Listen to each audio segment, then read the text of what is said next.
Oke, Assalamualaikum. Pada kesempatan kali ini, izinkan kami untuk mempresentasikan hasil kerja kami. Kami dari kelompok debut, yaitu akan membuat bisnis foto booth dengan aksesoris paper doll. Sebelumnya, izin memperkenalkan diri, nama saya Arik Zaki Muhammad, NRP 3320230098. Saya Mirza Adam Ansari dengan NRP 332023-076. Saya Raftaiwan Satria dengan NRP 332023-078. Saya Raka G. Skalhalas dengan NRP 33203096. Saya Deda Primalansyah dengan NRP 332023-085. Oke, untuk selanjutnya bisa dilanjutkan presentasinya. Oke, untuk consumer segmentasinya di sini ada 3, yaitu pertama ada pelajar dan mahasiswa. Nah, untuk pelajar dan mahasiswa itu adalah inti dari target consumer segmentasi kami. Nah, kenapa pelajar dan mahasiswa? Karena sangat penting dan dipengaruhi oleh visual dan FOMO. Nah, terus untuk tantangannya tuh adalah loyalitas rendah tanpa inovasi konten cepat. Nah, untuk kedua, pekerja kreatif. Nah, untuk pekerja kreatif ini pertama ada daya beli yang lebih tinggi, terus membutuhkan konten dan portofolio yang profesional. Terus ada responsif terhadap penawaran custom design. Nah, untuk ketiga ada penyelenggara acara. Nah, di sini yang pertama ada bisa menjadi mitra strategis dalam penyelenggaraan acara. Terus yang kedua ada peluang ekspansi sebagai vendor hiburan di acara wisuda, ulang tahun hingga pernikahan. Nah, selanjutnya adalah value proposition.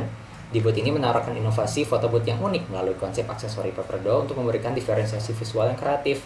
Sehingga nanti di sini akan jadi tren media sosial baru di mana foto booth itu menjadi sebuah memori kenangan beserta paper doll-nya itu. Kemudian di sini penggunaan materialnya memang dikhususkan menggunakan yang ringan dan murah agar bisa mendukung fleksibilitas pasar yang lebih banyak. Karena kita di sini ingin menggunakan fleksibilitas pasar yang luas agar layanannya ideal untuk diimplementasikan di berbagai skala acara begitu. Berikut adalah channelsnya, diantaranya ada direct interaction, kemudian ada social media, serta ada partner network secara offline. Nah, selanjutnya ada consumer relationship. Di sini ada 4 pilar strategi penguatan hubungan. Nah, yang pertama adalah pendamping personal atau on-site experience. Nah, di sini tuh staff atau dari kita ini bertindak sebagai pendamping kreatif untuk membantu merakit paper doll dan memberi saran estetika. Terus ada goal nih, menciptakan kedekatan emosional yang mendalam dengan pelanggan. Terus yang kedua ada pemberdayaan digital. Nah, di sini self service. Terus fitur drag and drop via tablet memberikan kendali penuh pada personalisasi karakter, dan untuk goalnya untuk meningkatkan rasa kepemilikan terus terhadap hasil karya. Nah, untuk yang ketiga adalah mekanisme eksklusif dan FOMO. Terus pertama adalah peluncuran signature series berkala setiap bulan. Terus untuk goalnya menciptakan urgensi agar pelanggan selalu kembali demi koleksi terbatas. Nah, untuk yang keempat adalah aktivitas brand. Nah, di aktivitas brand ini adalah insentif berupa diskon atau fitur khusus bagi pelanggan yang mengunggah foto brand beratribut brand di media sosial. Terus untuk goalnya memicu pembuatan user generate konten secara masif. Lalu berikutnya ada key resource yang pada sumber daya utamanya kami berpusat pada aset fisik, yaitu berupa kreativitas paper doll yang bisa dimiliki opsi yang beragam. Dan untuk operasional bisnis ini didukung oleh perangkat kamera studio dan mesin cetak foto di lokasi. Keberlangsungan bisnis ini digerakkan oleh ilustrator sebagai perancang tema serta staf onsite yang komunikatif untuk mendampingi pelanggan dalam proses merakit dan menempel properti secara langsung.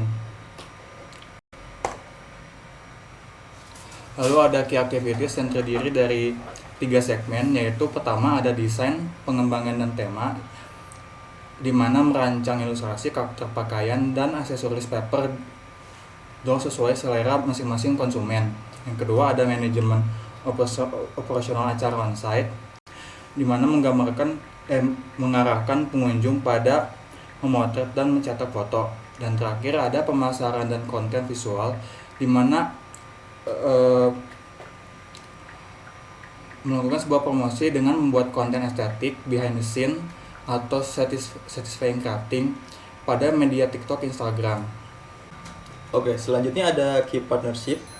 Karena mungkin bisnis kami ini cukup universal, jadinya di sini ada beberapa partner yang bisa kami ajak kerjasama.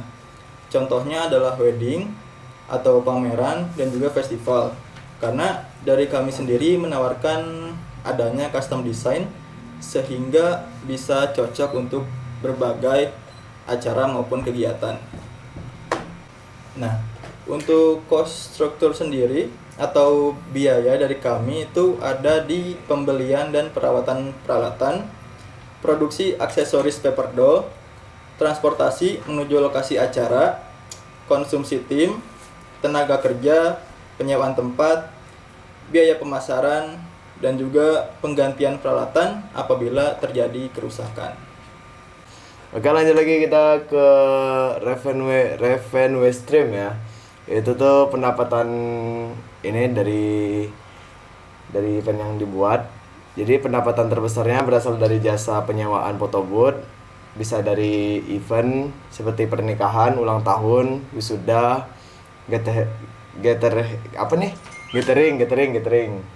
hingga event perusahaan. Nah, konsumen dapat memilih berbagai paket layanan sesuai kebutuhan dan durasi acara.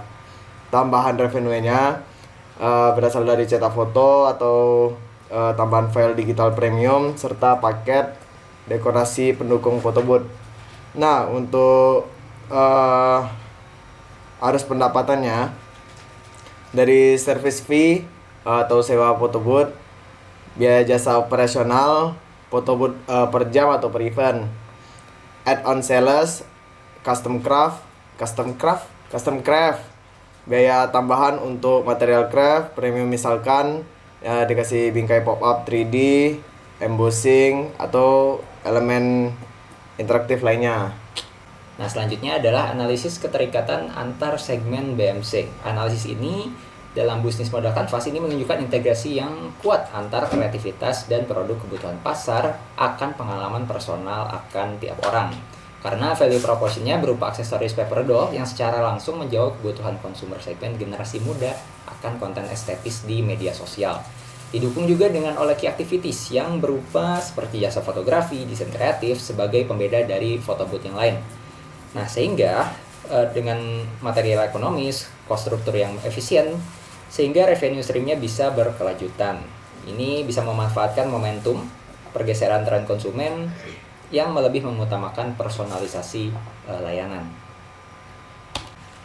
Nah, kemudian kesimpulannya adalah memang bisnis booth ini memiliki prospek pertumbuhan yang berkelanjutan dalam kompetitif di pasar modern karena berhasil mengintegrasikan jasa foto booth konvensional dengan inovasi desain properti yang ekonomis, fleksibel, serta adaptif terhadap tren, personalisasi, dan kebutuhan konten estetis di media sosial. Maka untuk mengoptimalkan potensi tersebut ada langkah strategis yang bisa diambil. Di antaranya adalah mempercepat berbagai konten serta ekspansi ke berbagai segmen pasar baru dengan berbasis efisiensi material sebagai kunci utamanya, sehingga dapat meningkatkan margin keuntungan sekaligus mempertahankan keunggulan visual dari di booth itu sendiri. Terima kasih, sekian dari kami, mohon maaf bila ada kekurangan. Sekian, wassalamualaikum warahmatullahi wabarakatuh. Waalaikumsalam.